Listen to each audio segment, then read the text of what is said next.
De 30 minutos, llueve 7 de junio, llueve. Se ha despertado mojada la capital del país. Anoche tuvo un deceso. O se ha orinado en la cama. Está lloviendo, hay dificultades en el tránsito, trate de salir más temprano, hay rezago, porque se había informado que hoy cesaba la lluvia. Y tenemos una nota, sí, hay más tapones y bueno, hay muchas dificultades en estas primeras horas. Aquí hay una nota del Ministerio Público de ahora, de hace unos minutos, que remite a Noemí, desde las 7:13. Dice que el primer tribunal colegiado del Distrito Nacional pautó para el jueves 13 de junio a las 9 de la mañana el inicio del juicio de fondo que se sigue a los imputados en el entramado de corrupción que habría estafado al Estado Dominicano con más de 4.500 millones de pesos. Mira que no le pusieron millones, dice 4.500 pesos. Uh-huh. No, a mí, en el cual figura el mayor general del ejército, Adán Cáceres Silvestre, como principal encartado. Bueno, ya hay juicio de fondo, las operaciones Coral y Coral 5G, que involucran corrupción administrativa. Hay 48 personas, 30 empresas,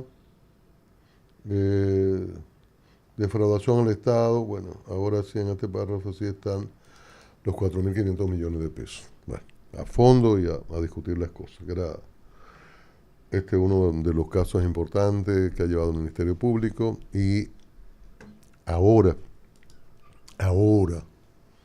se informa que entra a juicio de fondo 3 años después. Ayer explicaba Miguel Valerio aquí, abogado penalista, de que estos casos toman tiempo, estos casos complejos en todas partes del mundo se llevan mucho tiempo. De otro lado, ayer una reunión del Consejo de Ministros y Directores, era algo que se venía reclamando, que es lo que plantea el gobierno, que es lo que van a hacer. Y bueno, al final del encuentro, el portavoz de gobierno dio las explicaciones del lugar. Allí hubo una evaluación sobre seguridad social, sobre temas laborales, temas de salubridad, esto de las lluvias también, pero fundamentalmente era lo relativo a las reformas pendientes. Aquellas reformas que planteó desde el inicio el presidente Abinader, que yo digo aquí que se ahogaron ahí, naufragaron en el CES, Consejo Económico y Social. Se termina una gestión, los primeros 4 años. El presidente quiere iniciar planteando las reformas y ayer se trató esto. La información que tenemos es que, aparte de la información oficial, es que hay una suerte de un cuerpo que al menos gente que estaba allí, que no es fanática, le ve lógica, le ve como un cuerpo uniforme, digamos, a estos planteamientos de reforma. Homero Figueroa dice que se está diseñando la estrategia de comunicación para consensuar el amplio proceso de manera transparente en atención a las necesidades de sectores mayoritarios como minoritarios. Dice Homero Figueroa que el gobierno se ha caracterizado por ser transparente, que ejecuta en función del interés colectivo y que quiere que todo el mundo tenga opinión en esto. Y habló del crecimiento económico, esto en referencia a la participación del ministro de Economía, de Planificación, Paveliza, que habló de un crecimiento que está en un 5, que la inflación está en 3, por debajo del rango meta, que es un 4. Y examinaron el desempleo, que dice que está en un 5. Por primera vez refiere la cifra de 2 millones de mujeres que ocupan puestos de trabajo, y que el dengue estaría por debajo de lo proyectado y solamente han ocurrido 2 fallecimientos, dice Homero, de lo que es una reducción importante en función de los datos que se dan en Latinoamérica. Una evaluación también de daños en la agricultura por las intensas lluvias.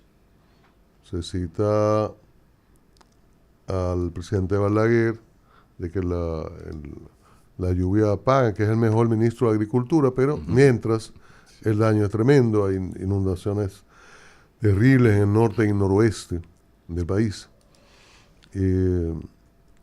Montecristi muy afectada, La Vega. Ayer veíamos en el Twitter del amigo de CDN, de Jean Suriel, las imágenes terribles de Constanza. Brillante, ese muchacho Jean Suriel, sí, un profesional. Él ha crecido mucho en la meteorología, cada día más preciso. Un saludo a Jean Suriel, gran profesional. Muy actualizado. Y excelente comunicador.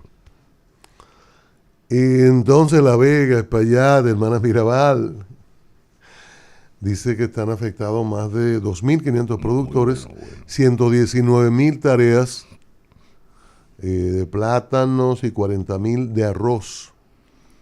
Igualmente afectadas tareas de ajíes, yuca, lechosas.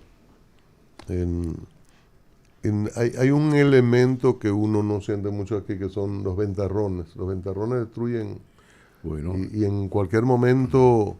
Los platanales, arrasa sí, con los platanales. Y arrasa.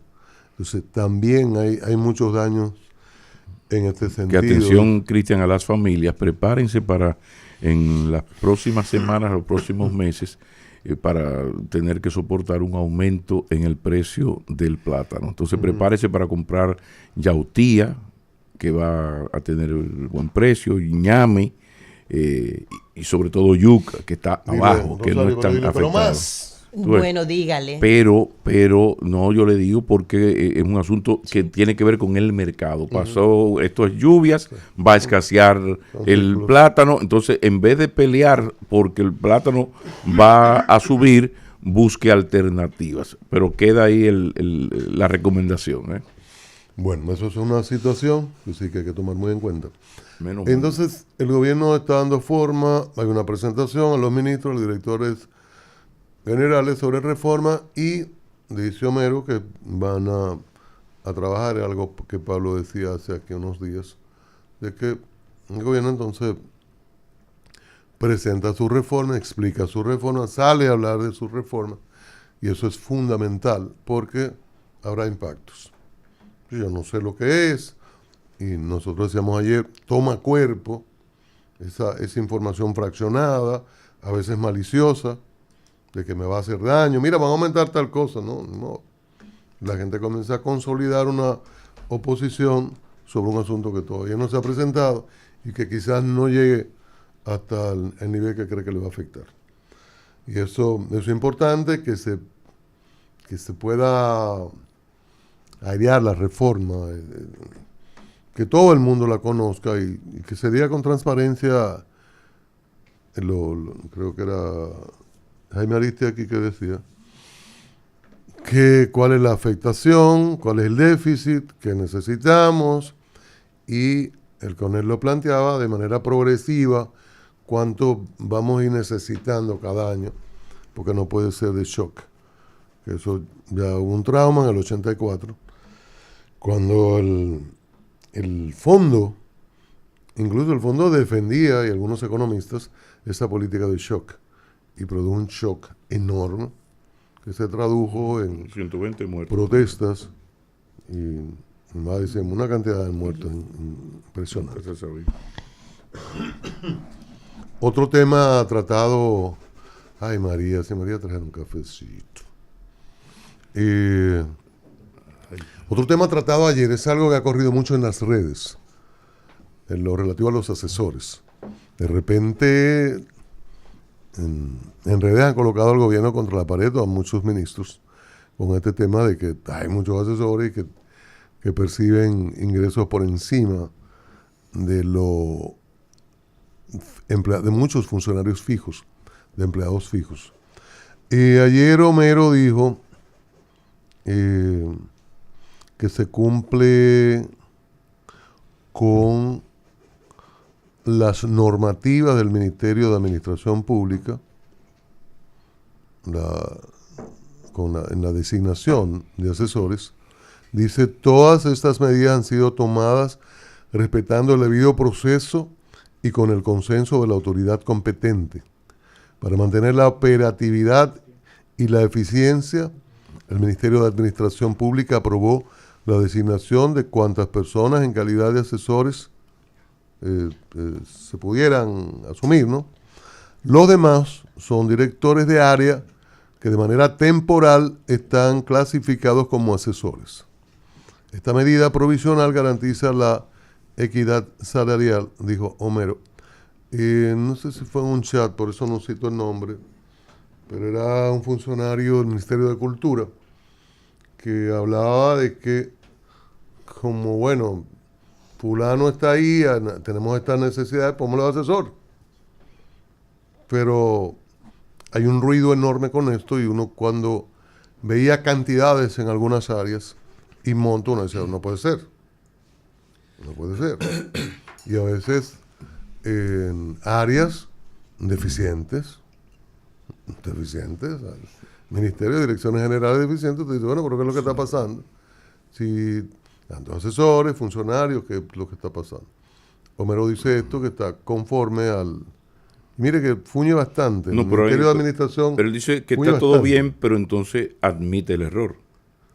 Correcto, sí. Porque él dice que están colocados de tal manera... El argumento es que hay una serie de directores que por un asunto administrativo se tuvo que poner a tal persona como asesor, pero en verdad es un director. Entonces, se faltó. En esto uno lamenta mucho este asunto cuando las cosas... Es la importancia de la transparencia. A mí me gustaría que el gobierno hubiese reaccionado presentando el currículum mínimo de cada quien. A mí me da mucha pena, primero porque ahí veo gente con todas las capacidades, talentos, experiencias para ser asesores. Ahora ahí veo unos compañeritos de la base también. Entonces, que afecta mucho al profesional. Entonces, de repente, mañana a Cristian Jiménez en periodismo, a Richard Marín en medicina deportiva, se nombra cualquier ministerio o el mismo presidente, lo nombra asesor en su área. José Joaquín Puello, asesor médico del Poder Ejecutivo. Un lujo, ¿verdad? O sea, el problema en esto es cuando tú a mí se mezcla la gimnasia con la magnesia y entonces salen todos afectados. Incluso ahí hay torpezas tan grandes que de repente hay altos nombres en un área del saber que ha dedicado su vida al área medicinal, deportiva, por ejemplo, y de repente es asesor del ministro de Agricultura. O los compañeritos del partido. Pero además estamos hablando de un país que usted va y le pregunta al señor que es gastroenterólogo de 34 años, estudia medicina desde los 19, no ha parado de estudiar, y el tigre gana 60,000 pesos. Si usted quiere, póngale 90 y de repente ese señor mira, este sobrino del ahijado del primo que vive al frente de alguien que se fajó en una campaña con 200,000 pesos. Y rango de asesor. Entonces son situaciones donde lo mejor es, primero, transparencia, ¿no? Explicar, pedir excusas, pero también guardar las formas. O sea, tú a mí no me puedes poner a personas que no tienen las calidades para tener el rango de asesor. Un asesor es eso, o sea, perdón, ¿verdad? Pero bueno, si usted es asesor, usted es una persona que asesora. ¿Quién tiene la capacidad para asesorar? Bueno, el que tiene el conocimiento. Pero como una muchachita licenciada en economía, 5 años en un ministerio, llega a su partido al gobierno, es sobrina del ahijado del tigre, vive al frente de, y tiene rango de asesor con 200,000 pesos. O el compañerito del partido opositor que te ayudó a ganar la presidencia en el 2020, en agradecimiento, tú le pones rango de asesor. Un tipo que es un técnico aceptable, qué sé yo, un Pablo cualquiera, agrónomo de Lisa, trabajaba en agricultura en los 80. Pues, ¿cómo podía ser yo asesor del ministro de Agricultura? No, yo podía ser lo que era, un técnico de agricultura. Entonces, en esto es bueno que como que se juegue más, primero, la transparencia, por el bien del gobierno, pero también por el bien y el buen nombre de los asesores de verdad que están ahí. Entonces hay que ver de qué manera Ojalá no se haga, pero si se va a hacer, ¿de qué manera se favorece a la gente política que tiene méritos y rangos políticos partidarios sin afectar un poco la mismísima institucionalidad? Porque eso de dar rango, a veces, por ejemplo, ocurría mucho, ahora también ocurre, pero ocurría mucho en los gobiernos del PLD. Tú te encontrabas con este tipo, viceministro, que aquí uno lo cogía a chanza, porque tú es amigo tuyo, el tigre se fue en la campaña y le dieron un viceministerio. Entonces, ¿recuerda que aquí había ministerio con 21 viceministros? Entonces, ¿qué pasa? Aquí eso era un chiste, uno relajaba con eso. Ahora, cuando ese tigre llegaba al aeropuerto de Barajas, de Madrid, y presentaba ese pasaporte viceministro, el tigre que lo está recibiendo se cree que es un viceministro de verdad. Entonces, luego venían las inconductas, ¿tú ves? Pero a mí me ha dolido eso. O sea, primero, mira, la gente que es asesora, de verdad, que vi a muchos ahí que uno conoce, que hace el trabajo, porque tú no estás, por ejemplo, Rosario, pero perfectamente podrías haber estado. Sí, o sea, tú tienes las calidades, la experiencia, el expertise, como se dice ahora, para ser asesora de cualquier ministro en comunicación institucional, comunicación corporativa. Coño, y de repente yo verte y que estén hablando gente muchísimas cosas junto a un tipo que tú sabes que es una botella para hacer trabajo político. Entonces, ojalá, ahora que vienen estas reformas para refundar el país de alguna manera, que se cuiden las formas. Que se cuiden las formas, por favor. En esa misma orientación, y no necesariamente con relación a asesores y eso, quiero enviar una muy sentida felicitación, una muy efusiva felicitación a esos señores que se aumentaron de 60 a 146 mil pesos. Ay. Los regidores de Petrobran, mis felicitaciones. Mira, antes de pasar a eso, en el mismo tema de Cristian y McKinney, ¿saben qué? ¿Saben qué? Hay algún asesor en materia de función pública de la ley que debe decirle al vocero de Palacio que lo que ha admitido es incorrecto desde la ley de función pública. A propósito de asesores. Sí, de función pública, la ley, porque mira qué es lo que pasa. Que no está mal tener asesores, señores. Ahora, ya ustedes lo han desglosado de manera genial.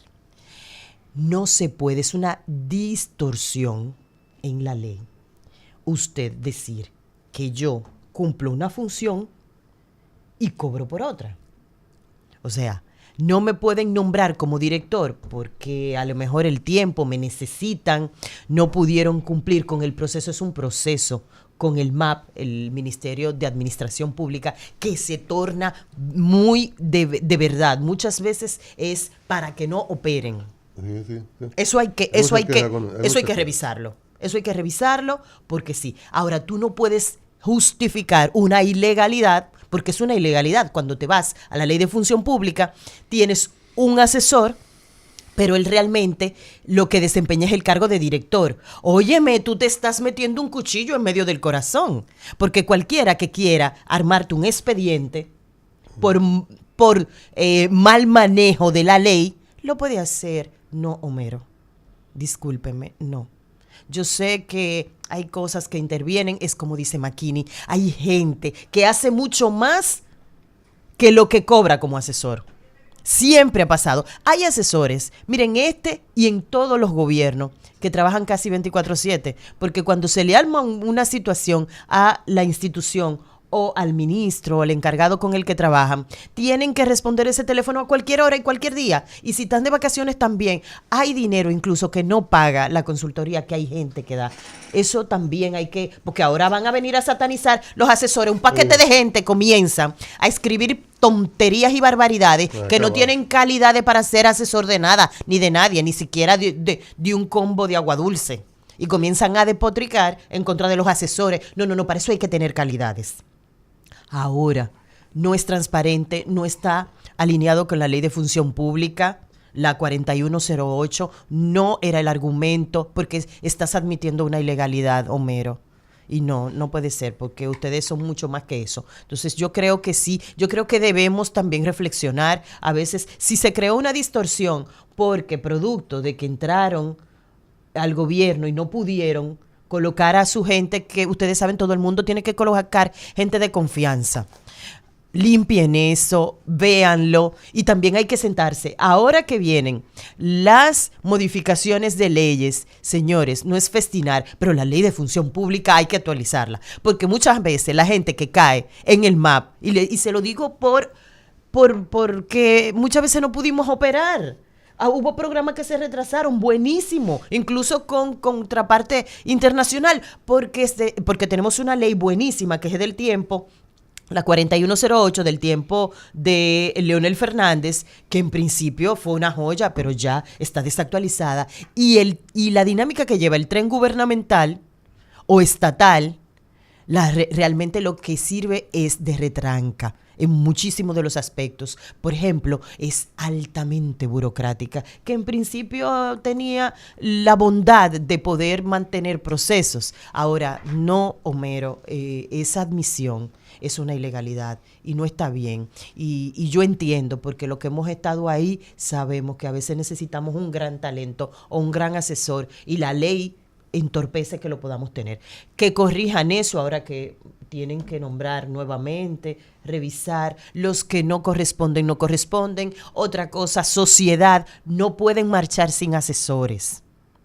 Óiganme que está muy bien lo de los compañeritos de la base, pero para que alguien pueda tener una realmente gestión trascendente, tiene que buscar expertos que lo ayuden. Por supuesto, no un festín, como hemos visto en algunas listas, que hay que revisarlas también, porque yo creo que parte de esa comunicación de contrachoque, creo yo que es, hay algunos nombres que a lo mejor no están ahí, pero es una ilegalidad, no está bien. Este tema que llegó a la red, irrumpió desde hace unos días de muy mala manera, es muy, muy interesante a propósito de estas reflexiones de los últimos minutos, porque sí que se necesitan asesores y juegan un rol fundamental. Claro.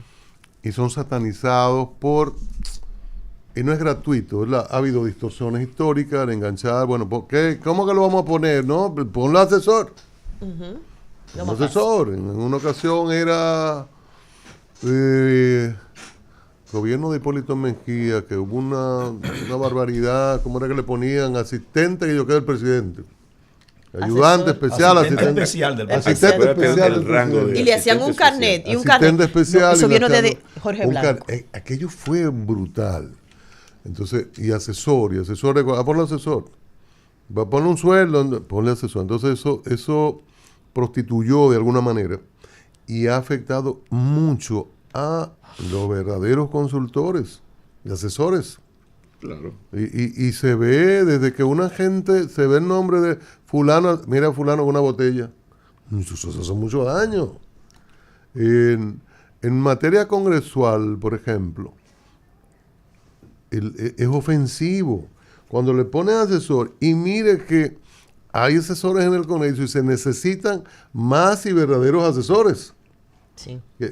Porque usted es legislador y bueno, qué sé yo, para poner nombre de gente que está saliendo, bueno, Betty, digamos Betty, que ahora ya pasa de diputada a alcaldesa, pasó.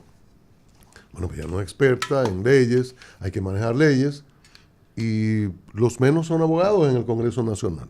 Entonces necesitan asesores. Sí. Y asesores no solo en derecho, en muchísimas materias.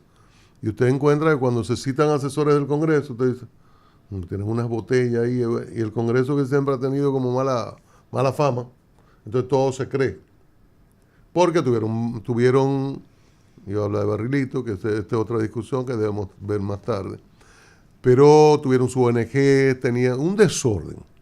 Entonces eso afecta a profesionales que realmente realizan una labor muy, muy importante. Sobre todo porque muchos de los cargos en la República Dominicana se dan por favores políticos. Y ocurre que el individuo le encargan de una dirección general y no sabe un carajo de eso. Pero esa es la que él quiere, esa es la que le gusta. Presidente, mire, yo quiero, no, usted no da para eso. Hay presidentes que hacen las concesiones. Porque se fajó o aportó dinero a la campaña, o aquel que aportó quiere que le pongan a ese, y se dan cosas horribles. Entonces ese individuo necesita un asesor que conozca la materia. Es imprescindible un asesor que esté cerca, porque probablemente esté rodeado de un asistente o un sub que tampoco sepa un carajo de eso, porque él probablemente se lleve su grupo, y hay gente que en muchos casos se da para un poco facilitar la gestión de que, mire, yo voy a estar al ministerio, pero presidente, nómbreme a fulano de viceministro, fulano, porque además es mi confianza para las finanzas, qué sé yo. Y hay casos que es así, ¿verdad? Por confianza y por competencia, pero la mayoría no es así, es que póngame porque es de mi grupo y es de mi equipo y todos estamos aquí nucleados, está el partido, en los casos de los aliados, el partidito está ahí metido. Y eso Sí. lo vimos durante muchos años, que se entregaron instituciones a partiditos y tenían un grupo, un núcleo, y nadie sabía, pero no importaba. Y bueno, Claro. y ahí están los resultados de ese desorden. No, tú sabes que las leyes ayudan mucho en el ejercicio de gobierno para que las cosas funcionen, en el sentido de que le da el argumento al funcionario que te va a decir, mira, me gustaría que tú me ayudaras, que tú fueras asesor. Lo que pasa es que la ley me permite apenas 3 asesores. Mira, la ley yo tengo 3, aquí tienen 5, aquí tienen 6, pero no creo que pasen de 5 o 6 como mucho, ¿no? Entonces, eso le servía al funcionario para contener las aspiraciones, ¿no? Incluso hasta para salvar un poco el presupuesto de la entidad. Y dice, mira, yo te puedo nombrar como subdirector de tal departamento o encargado, lo único que ya ahí no te podré pagar los 150 que yo pensaba pagarte, ¿no? Ahora, cuando esto se relaja, tiene otro efecto negativo, y es el siguiente. En una campaña electoral se barre para adentro. Entonces yo, que fui de lo barrido hacia adentro, que salí de la fuerza, salí del PLD y pasé al gobierno, al partido de gobierno en la campaña, porque algunos llegaron al exceso de renunciar después de haber triunfado, una vaina única en el mundo, ¿no? Ahora, ¿qué pasa? De repente yo, aspirante a analfabestia, licenciado en cosas inútiles, pero me pasé al partido de gobierno en la campaña, veo que ahí está este muchacho, que como le digo, que habla, que piensa con falta de ortografía, con rango de asesor con 180, 250. Tú dices, pero espérate, si yo abandoné al PLD después de 35 años, en medio de una campaña, en una provincia importante como la mía, oye, a mí me puede salir ahora esta gente con 80,000. Mire. O sea, Yo el conozco tipo, varios casos, o sea, el tipo da, este tipo de práctica da argumentos para eso. Claro. O sea, y los compromisos que tiene el partido de gobierno son inmensos, porque como aquí hace 6 meses que todo estaba de un lado, no es como dice la oposición, que el PRM andaba buscando a los adversarios para comprarlo. No es exactamente así. Hubo un momento donde el problema del PRM era guardar las formas, porque eso fue como una vez en un gobierno del PLD, se estaba por modificar la Constitución y se necesitaban unos votos de unos senadores. Esa es una buena anécdota. Se necesitaban unos votos de unos senadores y había unos cariños, porque no todo es una funda prieta llena de cuartos. Desde el Estado hay maneras de, y un día podemos hacer un programa, cómo se cometen actos de corrupción, casi ilusiones, entonces, porque es más o menos casi legal, ¿no? Entonces hay un momento donde el Palacio necesita el apoyo de unos diputados de la oposición, y hubo algunos diputados que pasaban los días y a él no lo contactaban. Entonces llegó un momento que esa gente escribía en su cuenta, en sus redes, y a mí no me han llamado. Y mejor que ni me llamen. Entonces, cuando tú averiguabas por tus contactos, porque uno vive en esto, resulta que el tigre lo que está es guapo, porque del Palacio están buscando los 8 diputados votos, y a él no lo han llamado. O sea, esto es parte de la realpolitik. ¿Cómo se hace la política aquí? La de verdad, verdaderamente cierta. ¿Cómo se hace? Entonces, este es un poco en esa línea. Y ahora que hay todos los esfuerzos y hay una decisión de fortalecer institucionalmente el país, todo este tipo de cosas, ojalá que se corrijan estos errores. Vamos a la pausa. Conoce las claves del día.